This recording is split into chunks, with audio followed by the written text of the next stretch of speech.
Thank you very much.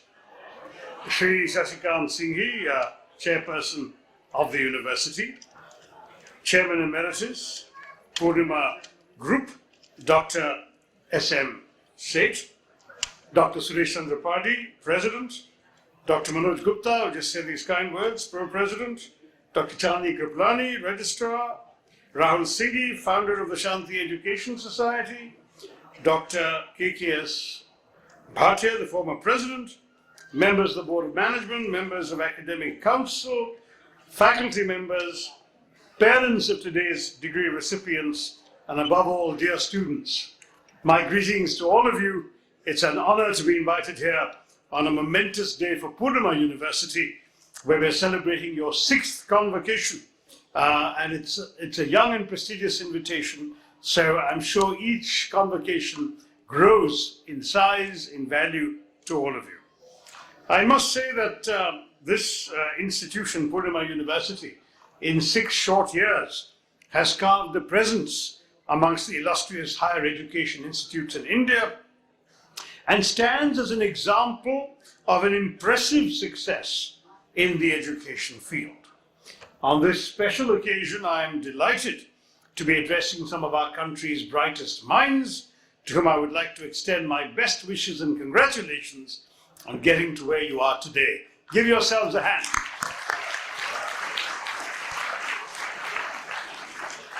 And a special word, if I may, to the young women prize winners. I was struck by the fact that with only 20% of the university being female, about 60% of the medal recipients I met were female. Well done. And guys, you better shape up, right? Otherwise, there will be no future. Everywhere I go, I address at least a dozen convocations a year. I find the same pattern. It's the women who are taking all the pains to achieve academic excellence. And I'm hoping that the boys will learn to pull up their socks as well. Anyway, Poornima University's vision of creating knowledge with a scientific temper and its commitment to inspiring excellence in all spheres of a student's life is admirable. And I'm confident that each graduating student today embodies values that will set them apart from their counterparts elsewhere. I'm confident that the education imparted at Poornima University fulfills those aspects of higher education that are increasingly rare in today's times, ensuring that students leave here not only as experts in their respective academic fields, but also as leaders, change makers, and voices for social justice. My congratulations to the graduates who have received their degrees. I hope that all of you have found your education here to be transformational as you move out of these portals to transform the landscape of our great nation, contributing to its wealth of knowledge with your achievements.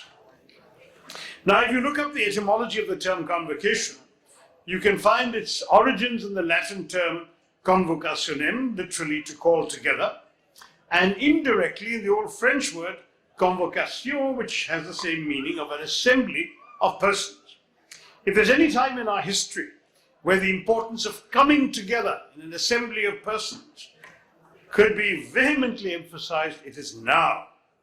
In a fractured polity and divided society, education is the most important and significant instrument of maintaining national peace and harmony, upholding human rights and fundamental freedoms, and resolving disputes through democratic dialogue and effective leadership, all of which sadly seem to be under threat in our country today. The 21st century has presented us with unprecedented challenges.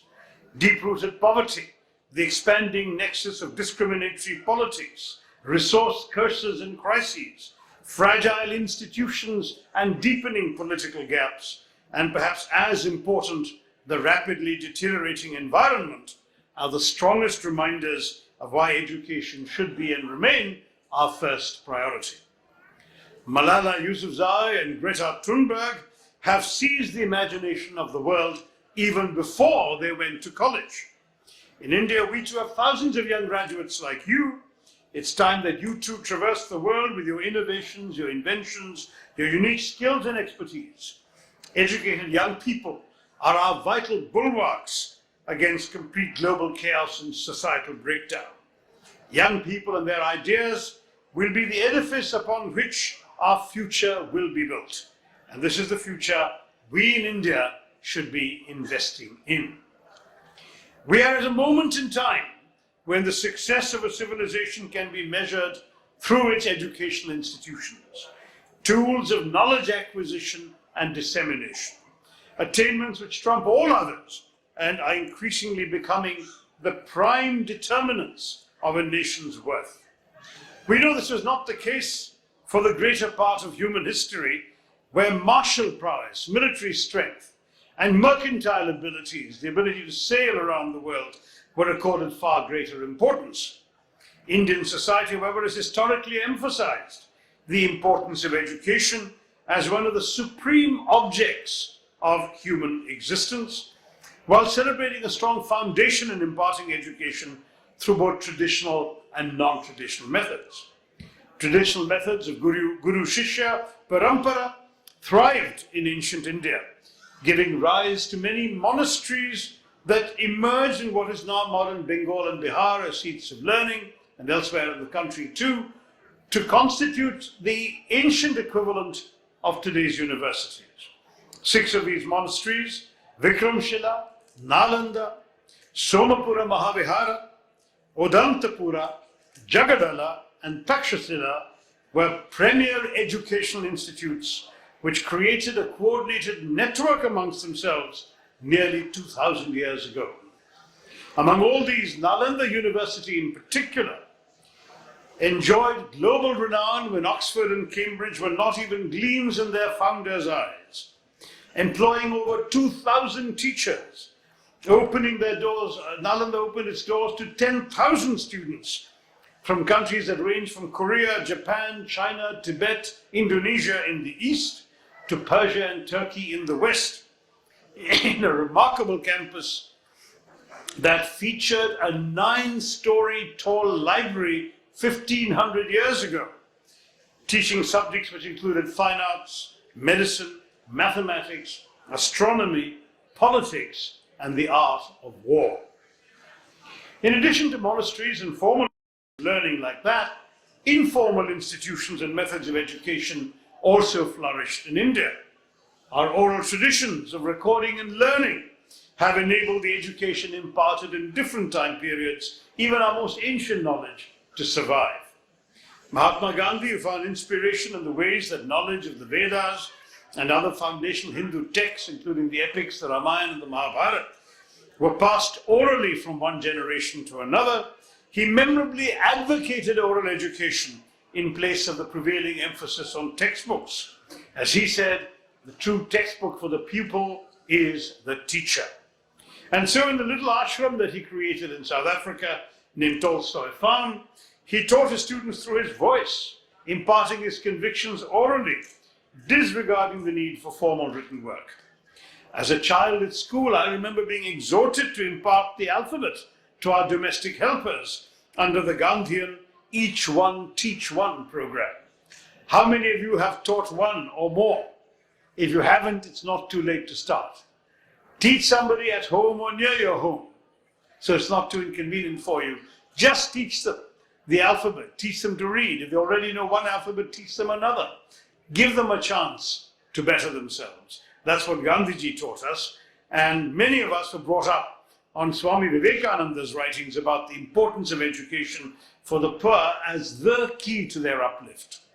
Swami Vivekananda was already quoted by your chairperson, and I was remembering how when he wandered through the country as a sannyasi for the first time with his robes and a staff and a bowl and nothing else, he said later how much better it would be if we sannyasis could go from village to village teaching science and mathematics and not just religion or self-improvement.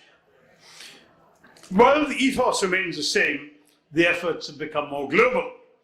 Malala is the best known example, but in India, we have the internationally applauded activism of Sunita Krishnan, which has saved the lives of innumerable sex trafficking victims by reintegrating them into society through education. or Kailash Satyarthi's lifelong campaign to end the exploitation, sexual abuse, slavery, forced labor, and crimes inflicted upon children, which culminated in international initiatives like the Global Campaign for Education and the Global Partnership for Education. And many other movements aim to provide quality education to children across the globe without discrimination. Education as the bedrock of progress and development has been recognized by the United Nations itself through its Sustainable Development Goals. The fourth goal, SDG 4, is quality education. From this vision emerges the concept of the global citizen, the reshaping of our identities beyond the confines of national borders, sharing the merits of transnationalism and very often its dilemmas and obstacles and debacles. The creation of universal goals, multicultural identities, liberal economies, and the movements they encourage, which cross all boundaries, remain our sources of hope and optimism. This spirit, which can be realized through exchanges of education, knowledge systems, expertise, and so much more, generates an awareness of our shared challenges and encourages us to translate these into collaborative solutions as citizens of the world. We take recourse to education to challenge the hate-mongering and the divisive agendas of narrow-minded and bigoted politicians who have risen to power in many countries of the world, repudiating the humane and liberal values of most civilizations. As a nation, we've come a long way. Our educational system, which for millions has become a beacon of hope in a tumultuous world, has not yet become our greatest glory, but it can. It's of course imperative to remember our humble beginnings at the time of India's independence. Britain's crippling and debilitating colonial rule left us with only 16% literacy, barely 30 universities, and about 700 colleges with an enrollment of just 4 lakh students. Well, India studied 4 lakh students in the whole country. Well, India studied struggled for the next 5 decades as the poorest, the most illiterate, the most malnourished, and the least gender-sensitive major country in the world, with over half the world's illiterate adults and 40% of the world's out-of-school children residing in India. The trajectory of our progress to our present state is remarkable. With Jawaharlal Nehru's vision and efforts to systematically build up a very large system of education and create a large pool of men and women equipped with robust scientific and technological capabilities, sensitive humanist and philosophical thought, and profound creativity, we started an education revolution and the revival of India. The catechism in education policy first was 2 E's: expansion and equity. Expansion in the number of institutions, number of students studying, and equitable access to them for those who had previously been denied educational opportunities because of their caste, their gender, their religion, their region. In the process, we did not always focus enough on the 3rd E, excellence.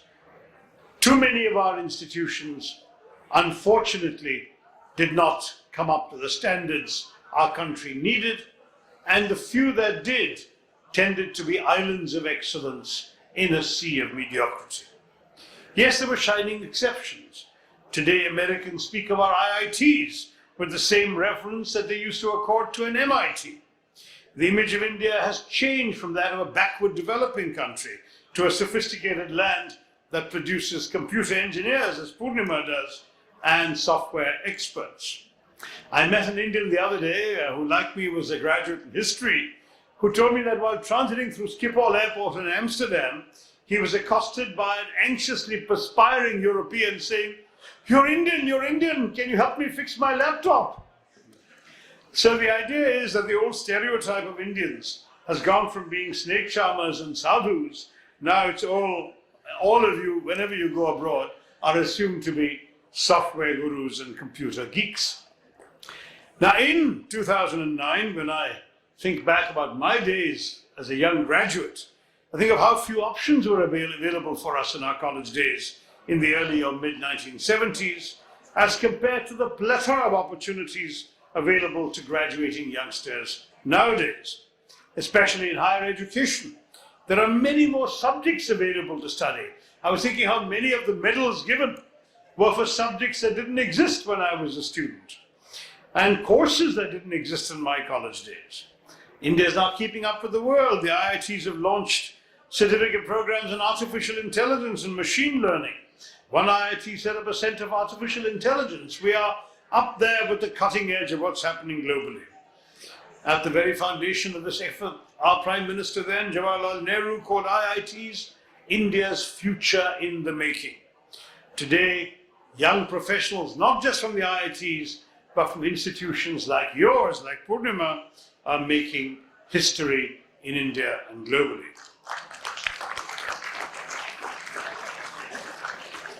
Now, we're doing this at a time when many nations are facing a serious demographic squeeze.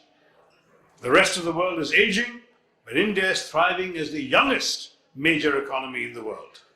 By 2020, next year, when the average age in Europe is going to be 42, in Japan it's going to be 47, in America it'll be 38, but in India the average age next year will only be 27. Half our population is under 25, 65% is under 35. So we are potentially the young, competitive, productive workforce that can take on the world, and all of you as graduates are better equipped to take on the world than most people, responding not only to India's but to the world's great challenges. But since the organizers asked me to speak about education, let me say that we do face some serious structural challenges that need to be addressed urgently.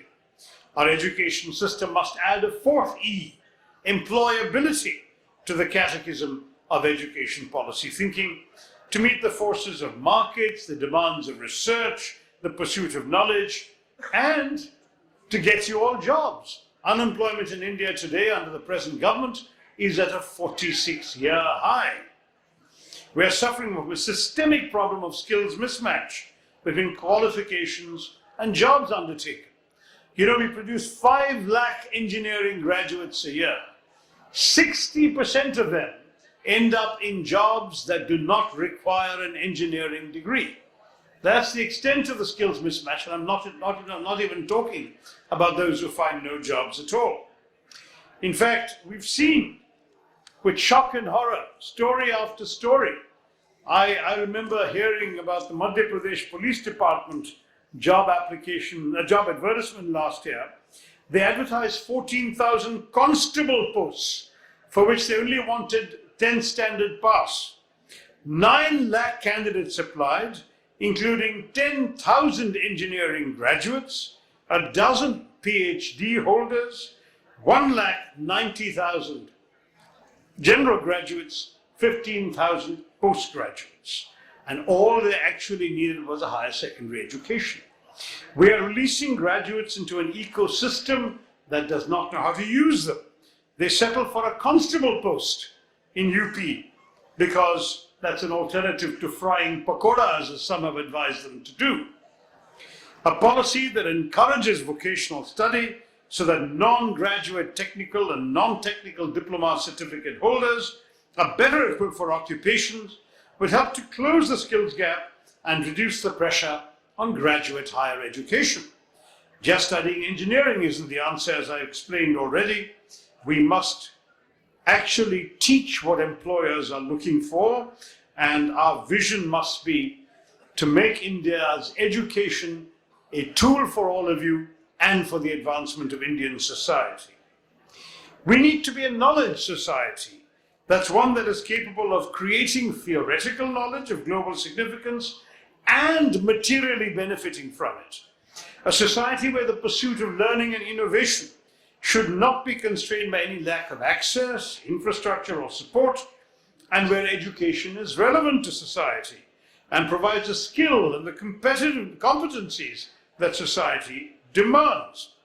We must understand clearly that we're talking of a knowledge society, one that's committed to excellence and not just creating a knowledge economy, IT, and so on. It's well known that a strong culture of research and innovation is a very important driver to ensure technical and technological leadership in the world. This ultimately translates into a growth of strong, robust, and self-sufficient people, both in our economy and our society. And look around the world today, that investments in long-term research have a very direct impact on the nation, any nation's continued future success, intellectual as well as material. Our spending on research and development is only 0.6% of our GDP. We're well below China, which spends 2.1% of a much larger GDP, let alone Israel and Korea, which spend 4.3 and 4.2% respectively. The fact is, as Mr. Mashilkar must have told you last year, long-term economic growth depends ultimately on innovation and invention. There's a strong correlation between innovation and productivity. Therefore, there is critical importance for academia and industry to participate in both research and innovation for growth. We will need to create an environment where research-led innovation plays a significant role in the day-to-day life of an average Indian citizen and changes the world's perception so that India is seen as a global leader in providing world-class education, cutting-edge research, and giving you all ample opportunities. We aren't anywhere there yet, which is why this is a long-term goal. There is some worry about the outflow of Indian students because of the lack of opportunities available to them within the country. We need to reverse the doctoral brain drain by adapting the best policies from across the globe, not only in terms of overall infrastructure development, such as labs with state-of-the-art equipment, but also advancing the state-of-the-art in research, with milestones defined towards targeted outcomes. Additionally, we also need to tackle the large number of dropouts in higher education, the major reason being lack of financial support from the government. Just a few months ago, the students of Bangalore's National Law School University, who already pay 1,80,000 a year, were suddenly told with no prior warning or consultation that their fees were going up by 50,000 rupees more. The impact of this on students studying on loans or scholarships and belonging to economically weaker backgrounds was unfathomable. This is arguably the best legal university in the country, and a sound legal education is the foundation for our democracy. More recently, the students of JNU have been protesting a fee hike of nearly 100%. Public education is a public good, but our present government will not invest in subsidizing scholarships for our best students, preparing to waste its money on grandiose statues instead. The young baby who's crying there echoes my feelings exactly about this. Higher educational systems are over-regulated and under-governed. The UGC tells universities or the AICT about what size their classroom should be, what syllabus they should teach, how many teachers they should have, instead of focusing on learning outcomes and developing and letting universities develop their own standards of excellence in their own ways. What is encouraging, however, is that new institutions like Poornima University are emerging in India to offer an Indian education to Indian students that keep up with the best available worldwide. The case at present seems to be one in which the fact is that to keep up with demand and the needs of the marketplace, we should have more quality institutions in every field to serve as pillars of excellence. I wish Poornima University good luck in achieving that goal.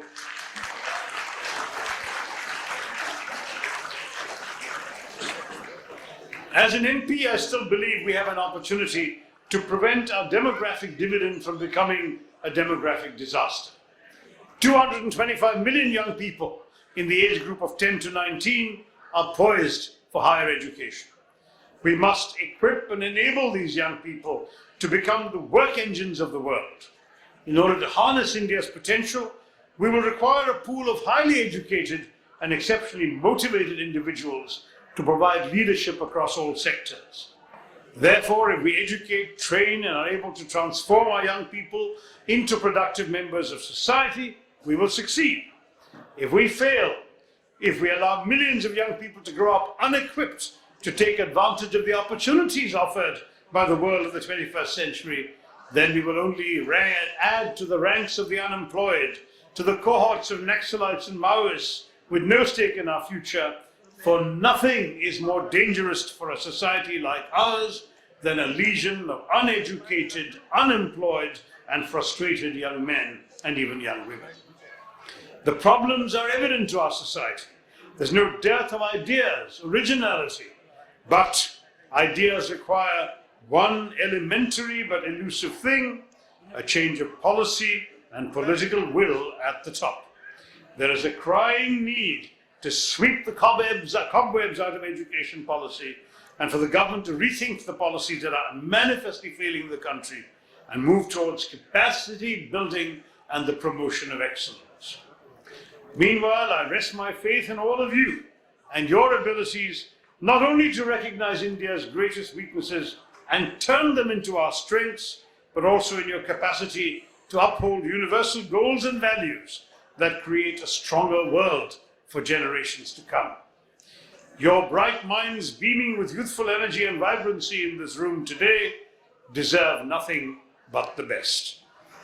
But before you encumber yourself with your own expectations of yourselves, and the world pins theirs on you too, take a moment to thank those who have helped you get this far in life. Your teachers, of course, but in particular, your parents. Remember the many sleepless nights they spent caring for you, whether you had exams or were taken ill. Remember how they put your needs above their own. And remember, most importantly, that the values they instilled in you that make you who you are and determine where you are in life. Parents, congratulations are due to you as much as they're due to your children today. For it is your years of tireless efforts over the years that have made your children the young and successful individuals we see here today.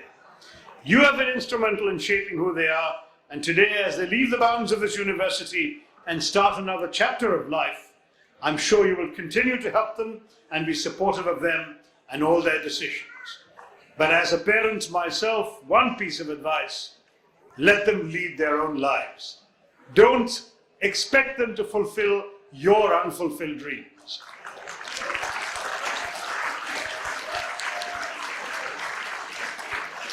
I remember tweeting a few years ago a cartoon of a jumbo elephant telling a baby elephant, "My son, I want you to grow up to do everything that I could not do.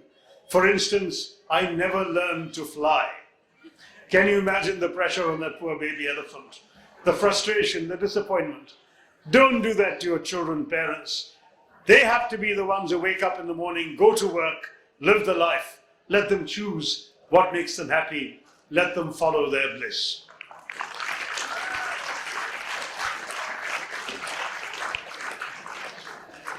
Education, my dear students, has made valuable citizens out of the children you once were.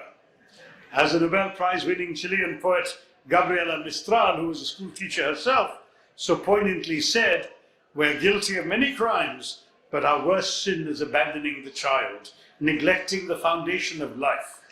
Many of the things we need can wait. The child cannot. We cannot answer tomorrow. Her name is today." So today is yours. Build tomorrow.